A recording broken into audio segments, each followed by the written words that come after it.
भूपेश बघेल जी। हमारे प्रभारी आदरणीय हमारी शैलजा जी, आदरणीय प्रदेश अध्यक्ष मोहन मरकाम जी, हमारे मंत्रिमंडल के सभी साथीगण और हमारे मीडिया प्रभारी और सभी पत्रकार साथियों का इस पत्रकार वार्ता में स्वागत करता हूँ। बहुत ही शार्ट नोटिस में ये पत्रकार वार्ता दी जा रही है। जैसा कि आप सब जानते हैं कि लगभग 1 दर्जन जगह ईडी ने आज छापा डाला,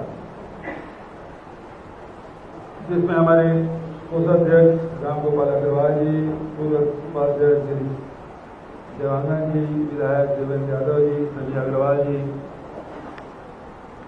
आरपी सिंह हमारे प्रवक्ता, मनोज तिवारी हाउसिंग बोर्ड के सदस्य, और भी जगह की सूचना है लेकिन कंफर्म नहीं हुआ है, क्योंकि बहुत सारे इस प्रकार की खबरें आ जाती है जो सत्य नहीं होता है। इसलिए जब तक कंफर्म नहीं होगा तब तक के उसके बारे में कहना उचित नहीं है। आप सब जानते हैं कि 4 दिन बाद अखिल भारतीय कांग्रेस कमेटी का राष्ट्रीय महाधिवेशन होने वाला है। सारे लोग तैयारी में जुटे हुए हैं। जिनको भी अखिल भारतीय कांग्रेस कमेटी ने, प्रदेश कांग्रेस कमेटी ने और हमारे प्रभारी जी ने जिनको जिम्मेदारी दी, तो सब लोग अपने अपने काम में लगे हुए हैं। दिन रात मेहनत कर रहे हैं, तैयारी भी हो रही है और आप सब भी वहाँ बहुत सारे हमारे मीडिया साथी स्थल निरीक्षण करने भी गए, हम लोग साथ भी गए। आदरणीय साथियों, जब भी कोई बड़ा कदम कांग्रेस पार्टी लेती है तब तक इस प्रकार की घटनाएं होती हैं। कांग्रेस पार्टी ने छत्तीसगढ़ प्रदेश कांग्रेस कमेटी को झारखंड की जिम्मेदारी दी। हम लोग झारखंड गए, सारे मंत्री लोग गए थे, लखमा जी भी गए थे, अग्रवाल जी भी गए थे, चौधरी जी गए थे, अमरजीत तो पड़ोसी है, साहू जी गए थे, सब लोग गए थे। जैसे रिजल्ट आया और उसके कुछ दिनों बाद सबसे पहले आईटी की छापा छत्तीसगढ़ में पड़ा। दूसरा छापा जब हम लोग आसाम गए तब पड़ा। तीसरा जब उत्तर प्रदेश गए। चौथा जब हम लोग हिमाचल गए,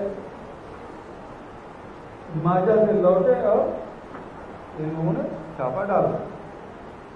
और अब जब राष्ट्रीय महाधिवेशन होने वाला है तब भी लोग शंका कर रहे थे कि ये हो सकता है छापा पड़े, और छापा पड़ ही गया।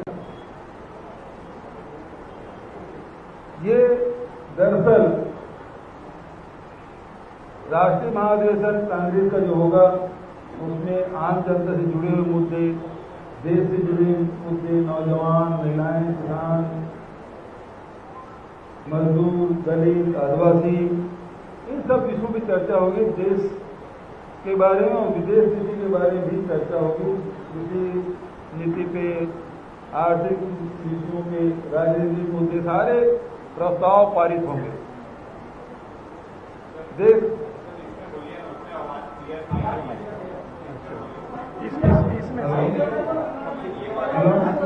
ये ठीक है, अब इसमें ठीक है, अब आ रही आवाज। चलो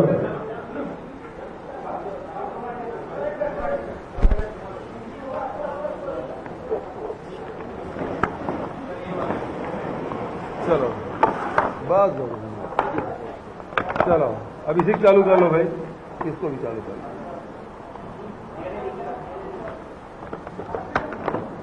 हेलो, अब ठीक है। चलिए, अभी जानकारी मिली है कि बिलाईगढ़ के विधायक चंद्रदेव राय के यहां भी छापा पड़ चुका है। तो ये सारी घटनाओं के बारे में कितनी जगह छापा पड़े इसकी जानकारी आदरणीय मोहन मरकाम जी ने दी। मैडम ने भी आपसे बात की, लेकिन मुख्य रूप से डरे हुए लोग हैं। लोकसभा में प्रधानमंत्री जी कहते हैं मैं कितनों पर भारी पड़ता हूं, लेकिन अडानी पर नहीं बोलकर ये बता दिया कि अडानी भारतीय जनता पार्टी और केंद्र सरकार पर भारी है। आज जब लगातार ये रेट डाल रहे हैं, इससे स्पष्ट हो गया है कि कांग्रेस पार्टी से घबराई हुई है भारतीय जनता पार्टी। भारत जोड़ो यात्रा में जो सफलता मिली, राहुल जी के नेतृत्व में जो यात्राएं हुई कन्याकुमारी से लेकर कश्मीर तक, उससे भारतीय जनता पार्टी बेचैन है। छत्तीसगढ़ में जो राष्ट्रीय महाधिवेशन होने वाला है, सब लोगों की निगाह यहां लगी हुई है और ये अधिवेशन में रोड मैप तैयार होगा 2024 का, 2023 की विधानसभाओं का। उससे भारतीय जनता पार्टी घबराई हुई है और इस घबराहट के कारण से ये कार्यक्रम सफल ना हो, इसके लिए इस प्रकार से निम्न स्तर के हथकंडे भारतीय जनता पार्टी सरकार ने अपनाया है, जिसकी जितनी निंदा की जाए कम है। क्योंकि सबको पता था कि ये ठीक अधिवेशन के पहले ये रेड करेंगे। हम लोग भी उस तैयारी में हैं। हमारा अधिवेशन किसी भी हालत में कितना भी कोशिश कर ले भारतीय जनता पार्टी की सरकार या भारतीय जनता पार्टी के लोग, असफल नहीं होंगे, बल्कि इससे और ज्यादा सफलता हमको मिलेगी। मैं समझता हूं कि इस रेड से कोई घबराने वाले नहीं है। सीधा सीधा ये राजनीतिक दबाव के चलते विधायकों के यहाँ, हमारे पार्टी के पदाधिकारियों के यहाँ छापा डालने का मतलब क्या है? वो संदेश देने की कोशिश कर रहे हैं कि आप काम मत करो। अरे ये पार्टी कांग्रेस पार्टी है जो अंग्रेजों से नहीं डरे, इनसे क्या डरेंगे हम? जितना जुल्म करना है कर ले, जनता देख रही है। पहले तो समझते थे कि ईडी, आईटी, सीबीआई का छापा पड़ गया तो जरूर कोई न कोई बात होगी, कोई गंभीर मसला होगा, लेकिन अब पूरा देश जान चुका है कि इनके रेड से केवल राजनीतिक मायने हैं। राजनीतिक लाभ के लिए इस प्रकार के हथकंडे अपना रहे हैं। इससे जनता भिज्ञ है। और हम लोगों ने कहा कि भाई जनता का पैसा गया है चिट फंड कंपनी में 6000 करोड़, कहीं न कहीं तो इन्वेस्ट हुआ है, कहीं न कहीं मनी लॉन्ड्रिंग हुआ है। मैंने तो गृह मंत्री को चिट्ठी लिखा, इन्फोर्समेंट डायरेक्टर को चिट्ठी लिखा, इसकी जांच करिए। नान घोटाले में ईडी 4 साल से जांच कर रही है, आज तक नहीं बता पाई कि सीएम सर और सीएम मैडम कौन है। इसकी जांच तो इन्होंने नहीं करते, लेकिन राजनीतिक लाभ लेने के लिए इस प्रकार से हथकंडे अपना रहे हैं। और इससे हम लोग घबराने वाले नहीं हैं, डरने वाले नहीं हैं, बल्कि हमारा इरादा और मजबूत होगा। और मैं पूरे प्रदेश के जनता की ओर से, कांग्रेस के कार्यकर्ताओं की ओर से ये कहना चाहूंगा, ये कार्यक्रम जो राष्ट्रीय महाधिवेशन है, जबरदस्त सफलता मिलेगी। आप लोगों की तरफ से कोई सवाल हो तो अगर आए एक एक करते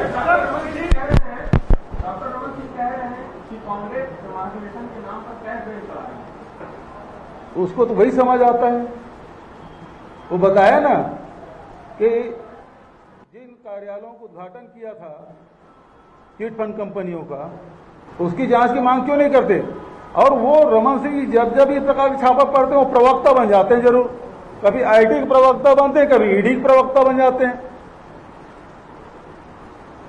ये तो प्रवक्ता बने हुए हैं और वही करवा रहे हैं, क्योंकि किसियानी बिल्ली खंबा नोचे।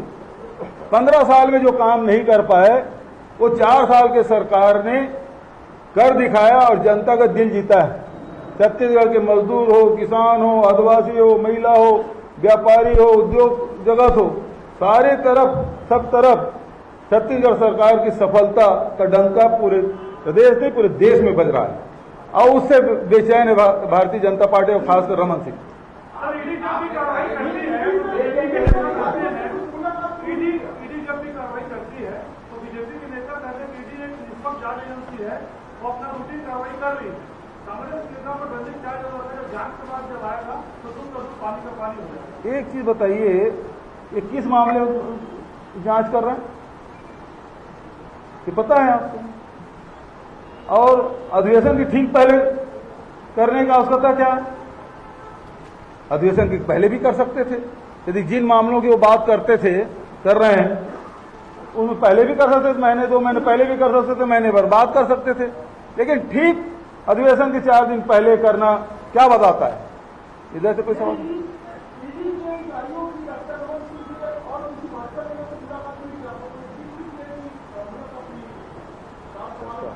हाँ जी, चर्चा है।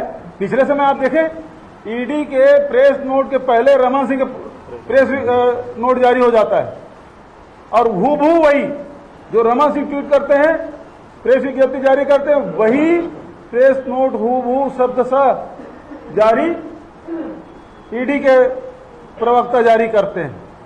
तो क्या ईडी का उपयोग भारतीय जनता पार्टी कर रही है या रमन सिंह ईडी का प्रवक्ता है?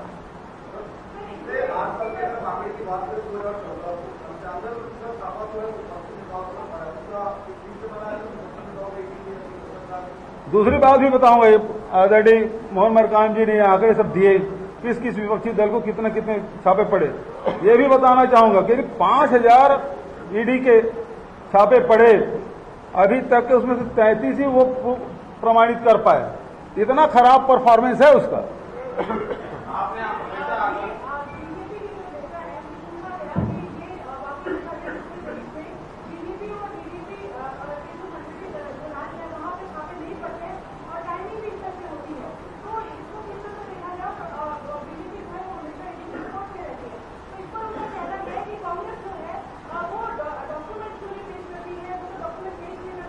कौन सा डॉक्यूमेंट? कांग्रेस क्यों करे? किसके? कौन से डॉक्यूमेंट? हाँ, तो भाई ऐसा है, नान के बारे में ईडी जांच कर रही ना, 4 साल हो गया और हम तो सवाल पूछ रहे हैं कि रमन सिंह से सवाल पूछे थे विधानसभा में कि सीएम सर और सीएम मैडम कौन है, और रमन सिंह जी के ही अधिकारी उस समय जब मुख्यमंत्री थे तब उसके अधिकारी ने प्रेस कॉन्फ्रेंस करके कहा था, और आप सब पत्रकार उसमें अधिकांश लोग थे, पैसा उस डोमेन में गया है जिसमें हम जांच नहीं कर सकते। कौन सा वो क्षेत्र है जहां गया उसकी जांच नहीं कर सकते? कि नागपुर गया था, कि दिल्ली गया था, कि लखनऊ गया था, कि तत्कालीन जो सीएम हाउस है वहां सीएम जहां रहते थे वहां गया था? कौन से एरिया है रुपेश जी?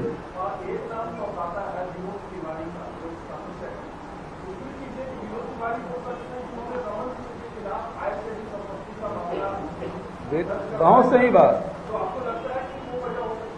ये पूरे मामले देख लीजिए। कोषाध्यक्ष का काम क्या है? पार्टी के कोष संभालना, उसके खिलाफ छापा पड़ा है। गिरीश देवांगन जी को आदरणीय मैडम ने बड़ी जिम्मेदारी दी है, और इसमें देवेंद्र यादव विधायक, उसके छापा पड़ने के औचित्य क्या है? और सनी अग्रवाल का इसमें क्या रोल हो सकता है? आरपी सिंह का क्या रोल हो सकता है? वो तो दिन रात आप लोगों के साथ बैठे रहते हैं। उसी प्रकार से विनोद तिवारी हाउसिंग बोर्ड का डायरेक्टर, उसमें क्या रोल हो सकता है? कुल मिला के ये है कि कांग्रेस के चुनिंदा लोगों को चिन्हित करके उसके खिलाफ कार्रवाई करो ताकि अफरा तफरी मच जाए। तो इसीलिए मैंने कहा कि हम अंग्रेजों से नहीं घबराए, इनसे क्या डरेंगे। हाँ जी, याद है कि 1997 में भोपाल में बीजेपी का राष्ट्रीय अध्यक्ष मुख्यमंत्री दिग्विजय सिंह, तो उन्होंने पूरे अधिवेशन बीजेपी नेताओं को राष्ट्रीय टीका दिलाया। तो एक अधिवेशन वो था और एक अधिवेशन आपका हो रहा है, उसके पहले ईडी की छापेमारी होना, आपको लगता है कि जो राजनीतिक प्रजातंत्र और सम्मान है इससे ही खत्म किया जाता? बिल्कुल लोकतंत्र ही खत्म। मतलब देखिए, ये मैं शुरू से कह रहा हूं कि लोकतंत्र में आपके विचार की भिन्नता होती है, व्यक्तिगत दुश्मनी नहीं होती। आप अपने विचार लेके जनता के बीच में जाते हैं, हम अपने विचार ले जाते हैं, सभी राजनीतिक दल के ले जाते हैं, लेकिन दुश्मनी नहीं। ये इनका जो विचार है वो हिटलर मुसोलिनी से प्रभावित लोग हैं। ये विरोध करने वाले को दुश्मन समझते हैं। यदि आप उसकी आलोचना किए तो उसको दुश्मन समझते हैं।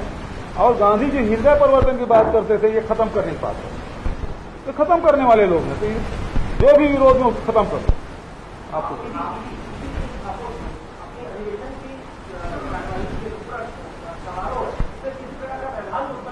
ये लोग सोच के यही सोच के डाले हैं यहाँ, लेकिन इससे कोई फर्क नहीं पड़ने वाला है, बल्कि और सफल होगा।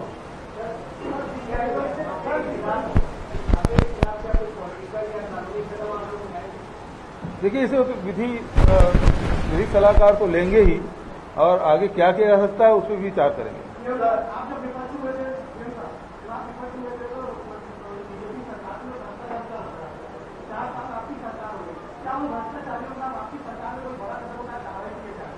बहुत अच्छा सवाल आपने किया। जब भी हम लोग कदम उठाते हैं, ये सीधा एसएलपी दायर कर देते हैं, पीआईएल लगा देते हैं। नान घोटाले में विस्तार से जांच करने का उसमें रोक लग गया। उसके बाद झीरम घाटी के लिए एसआईटी गठन किया, उसमें पीआईएल लगा दिए। झीरम आयोग एक एकल सदस्य था जस्टिस प्रशांत मिश्रा जी के, उन्होंने रिपोर्ट कहां सौंपी? सरकार ने आयोग गठन किया, रिपोर्ट सबमिट किया राज्यपाल को। हमने 2 सदस्यीय कमेटी बनाई, और 2 सदस्य कमेटी बनाई तो कौन गया? धरम लाल कौशिक। वो पीआईएल ही लगाते हैं, चाहे नान हो चाहे झीरम हो, वो हर मामले वो पीआईएल, रमन सिंह उसको नियुक्त करके रखे, वो पीआईएल लगाए। तो जितने भी जांच करते हैं उसी प्रकार से ये लोग कहीं न कहीं अब हमने कहा कि नहीं है कि जांच फाइनल रिपोर्ट सबमिट होगी, हमको दे दो, तो देने को तैयार नहीं। तो इस प्रकार से ये न जांच में सहयोग करते, न जांच होने देते, और कभी केंद्र सरकार अड़ंगा डालती है, कभी ये न्यायालय से छूट लेकर आ जाते हैं।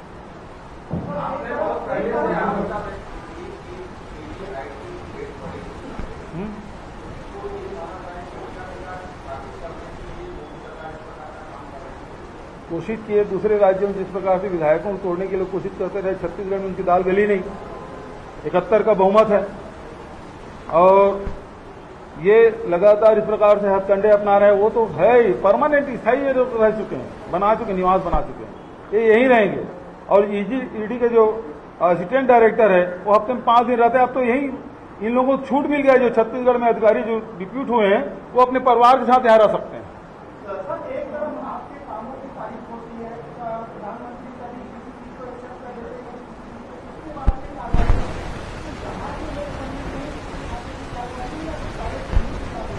अब ये तो जो प्रवृत्ति है उसको आप बदल नहीं सकते, जो काम हुआ उसकी इंकार नहीं कर सकते, जो प्रवृत्ति है उसे आप उस जो काम करने की उनकी शैली है वो बदल नहीं सकते, आप वो भी नहीं बदल सकते।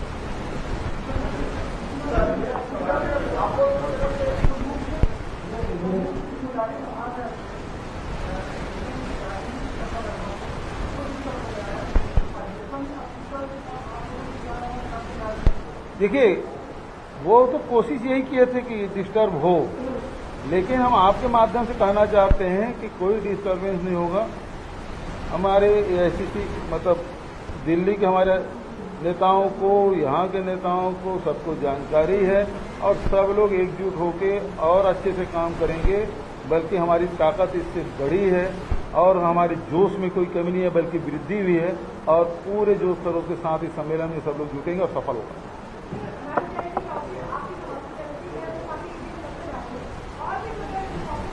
तो व्यंग है, समझ लीजिए। हाँ, मतलब भारतीय जनता पार्टी वो लोग ठीक से नहीं करते, क्योंकि देखिए जब उद्धव ठाकरे जी मुख्यमंत्री थे महाराष्ट्र के, तो वो 10 ग्राम गांजा के लिए घूमते थे। आज ट्रकों में पकड़ा जाता है, उसकी कोई पूछ नहीं होती है ना। वहाँ वो सब कुछ हो रहा था। वहां ईडी, आईटी, सीबीआई, डीआरआई सारे एजेंसियां थी। जब जैसे सरकार बदली, एकनाथ शिंदे जी आए, उसके बाद सब पोस्टर वजह से मट लेके तो वहां ठीक से जो मैडम बोल रही थी,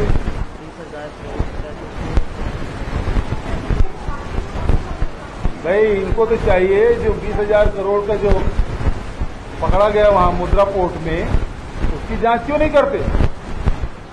जो लोकसभा में मामला उठाया गया, जो राहुल जी कह रहे हैं, उसकी जांच क्यों नहीं करते?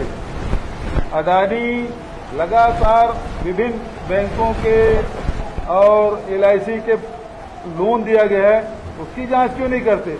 उसकी संपत्ति इतनी घट गई और सेल कंपनियां, उसकी जांच क्यों नहीं करते? कितने बार प्रधानमंत्री के साथ विदेश यात्रा किए अडानी जी, उसकी जांच क्यों नहीं करते? ठीक है, बहुत बहुत धन्यवाद।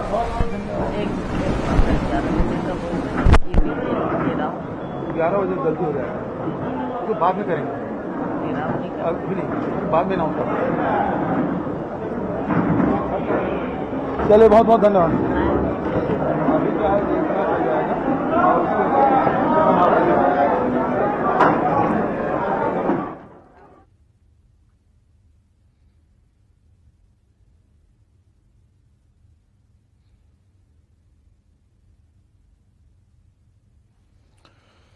छत्तीसगढ़ कांग्रेस ने प्रेस कॉन्फ्रेंस की, जो छत्तीसगढ़ में ईडी के छापे पड़ रहे हैं। ईडी के छापों पर कांग्रेस ने प्रेस कॉन्फ्रेंस की है और केंद्र सरकार को जमकर घेरा है। कांग्रेस का यह कहना है कि केंद्र सरकार केंद्रीय एजेंसियों का दुरुपयोग कर रही है। कांग्रेस के नेताओं को टारगेट किया जा रहा है, कांग्रेस के नेताओं पर छापे मारे जा रहे हैं। केंद्रीय एजेंसियों का दुरुपयोग करने के आरोप कांग्रेस ने एक बार फिर से केंद्र सरकार पर लगाए हैं, बीजेपी सरकार पर लगाए हैं। और इस प्रेस कॉन्फ्रेंस में मोहन मरकाम, कुमारी शैलजा, सीएम भूपेश बघेल मौजूद थे।